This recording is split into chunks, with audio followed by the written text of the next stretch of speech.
This week on InsideRHAthletics, I'll sit down with Coach Carbon to talk about the start of the boys lacrosse season, then we'll head to Anna for Player of the Week. After that, Cam will fill us in on this week's Player Spotlight, and last but not least, we'll head to Daniel for Region Roundup. All that and more on this week's edition of InsideRHAthletics.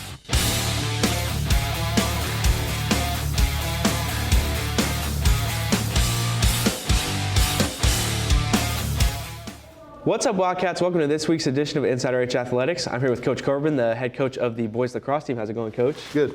Nice to see you. So, Coach, season's just kicking off. Yep. We opened up against Greenbrier, and we lost that game, but then we came back this week against Whitefield and won. So, sort of just walk us through those two games. We had a lot of opportunities in the Greenbrier game, I think. When you look at the film, we just missed some key passes and key moments. It was a pretty close game until the fourth quarter when they kind of broke it open on us. Whitfield was just, going back and forth the whole time. And so we were able to pull that one out at the end. So. And, what specifically did you see? Do you think we, grew in the Whitfield game, or did we show improvement in areas that you were hoping we would? Yeah, we've shown a good bit of improvement throughout. We've changed our offense up a little bit this year compared to what we ran last year. Our problem right now is we only have 3 seniors on the team. One of them still playing basketball. So we've got a lot of juniors and freshmen and sophomores playing on our varsity right now. So just trying to get those guys integrated into our system, and hopefully, they'll grow as they played. A lot of the sophomores played a lot of varsity last year, but now we've got freshmen that we've called up with the varsity as well. So we're just trying to get more depth throughout our whole team. Yeah, and you say that you've changed the offense this year. So when you say you've changed the offense, do you mean like scheme-wise or just roster-wise? No, scheme-wise, we typically ran a 2-3-1, which is 2 middies and 3, and then an attackman behind the goal. This year we're running more of a 4-2 or a 1-4-1. Numbers that probably don't mean anything to anybody but lacrosse coaches. But we've just changed the way we do things, trying to get more movement in our offense, which has been really effective. But with that movement, we're throwing a lot of passes away. Yeah. And so trying to get people to catch on the run and not be standing still when they get the ball. Yeah. So, focusing more on you as a lacrosse coach, what's the most important to you, and what do you, like to build Richmond Hill lacrosse off of? What's your base? Our base is to be physical. We like to run when we have the opportunity. I always believe in playing fast, and we've done that since we played here. So that's our biggest thing. I just like that style of play, and we try to do that every time we can. There are obviously opportunities in a game where we need to slow it down or we need to give our defense a break, for example, and we've got to get our players to recognize that part of it. Yeah, and when you're coaching, what adjustments do you find yourself making the most, like, during the game? Mostly it's where players are moving to or where they are sliding to on defense, especially. Greenbrier hurt us the other night with, number 5 and number 31, or number 15, sorry, number 31. Those guys were just really good shooters, and if we didn't slide to them properly or quickly enough, they got off shots, and that's what hurt us at the end. I think 15 had 4 goals at the end of the night. So yeah, but I'm sure we'll figure it out. Yeah, I hope so. Our varsity player of the week this week is Preston Stedman. He plays LSM for us. You see him on the face-offs a lot, number 16. He's really active on the field. He is a ground ball machine, normally gets us face-offs, wins. Brody Marciniak is our main face-off guy. And once he wins the draw, Preston Stedman is the guy that scoops up the ball and gets possession for us. And he's a really good defensive player, really active. More on Preston Stedman on this week's Player of the Week. Preston Stedman is a senior long-stick midfielder on the Richmond Hill boys lacrosse team coming off of a close victory against Whitefield Academy.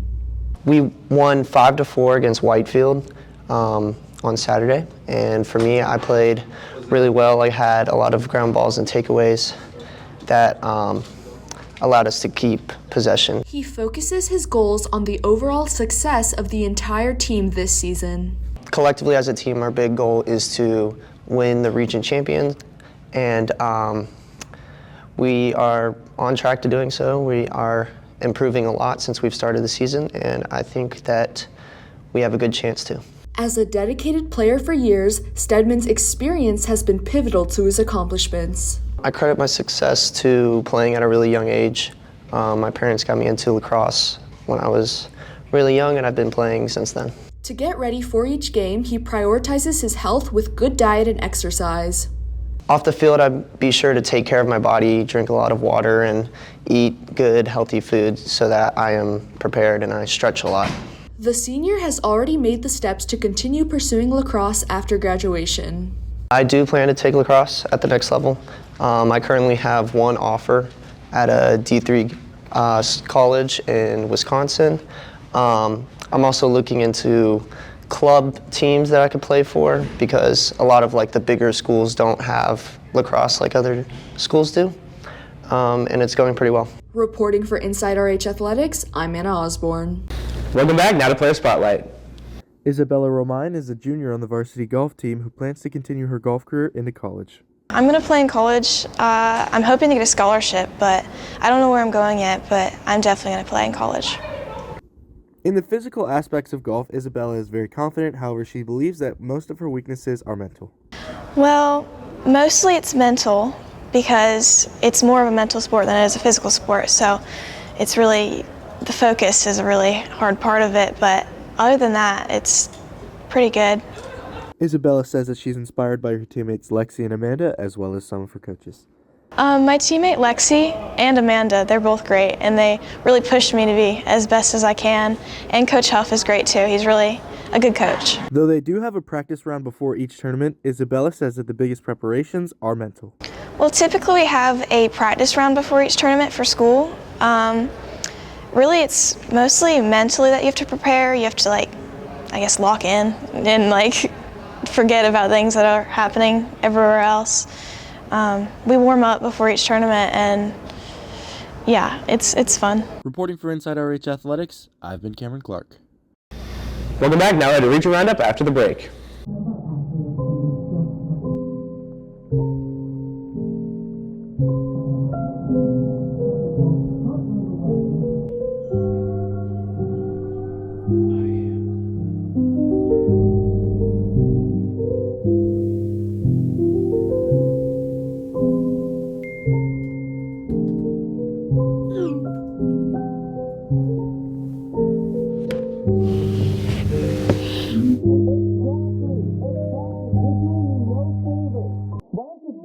Hey, Brandon, come on, get up.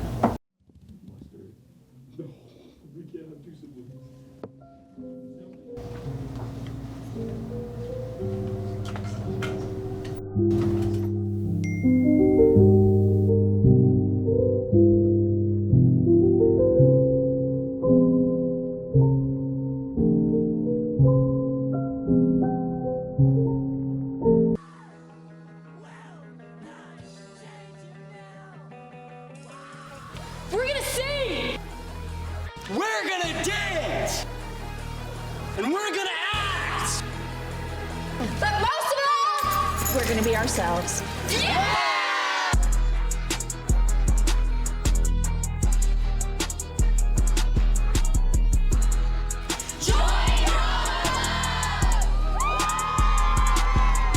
Hey, give me your lunch money. No. Oh, really not giving me lunch money? Okay, then.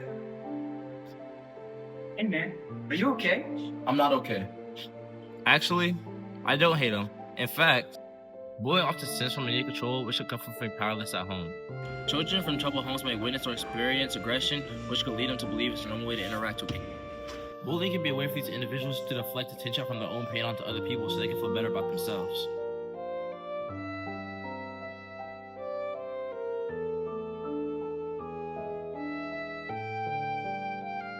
Whip a Tesla, spinners looking kinda ass. Find me bumping in my fees, I'm sorry that I'm clever. Wear a cap and gown, just make me better. Dodge my ass. Really? Seriously? I'm faster than myself, it's hard to measure.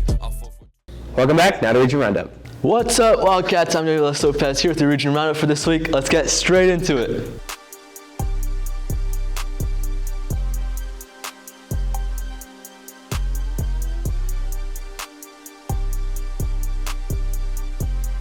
This week for the girls basketball, we have Lowndes in first place with a score of 10-0. In second place, we have Camden County with a score of 7-3.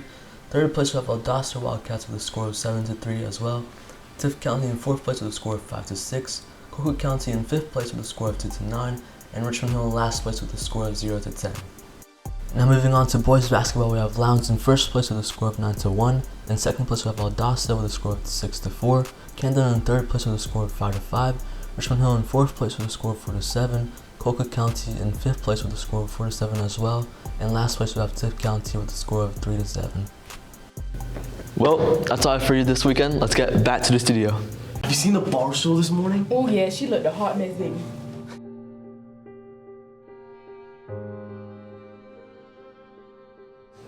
Well, hey, because I'm just so bad. Bro, did you see the bar stool bathroom? Yeah.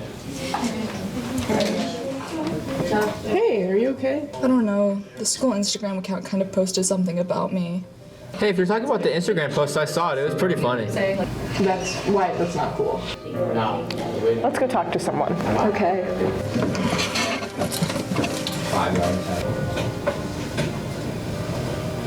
They've been like posting me all week. Like yesterday it was about my hair, and today it was with the hot sauce I got on my shirt, and it's just been really hard. That sucks. Maybe we should go get a teacher. Hey, Miss Whiten, can we talk to you?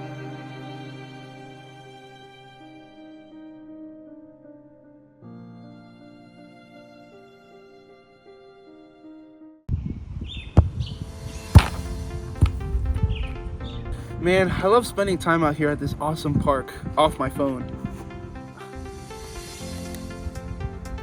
But we have to keep it nice. There are so many things to enjoy here. From tennis to football to just a simple walk around the water.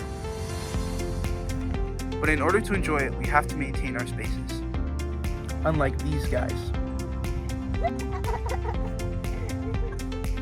Did you know that vandalism hurts our own community? What's vandalism? Vandalism is the deliberate destruction of property, including graffiti. If you are caught committing this felony, you can be arrested, serve time in jail, or be fined. I don't know about you, but destroying something in a park is not worth destroying my future.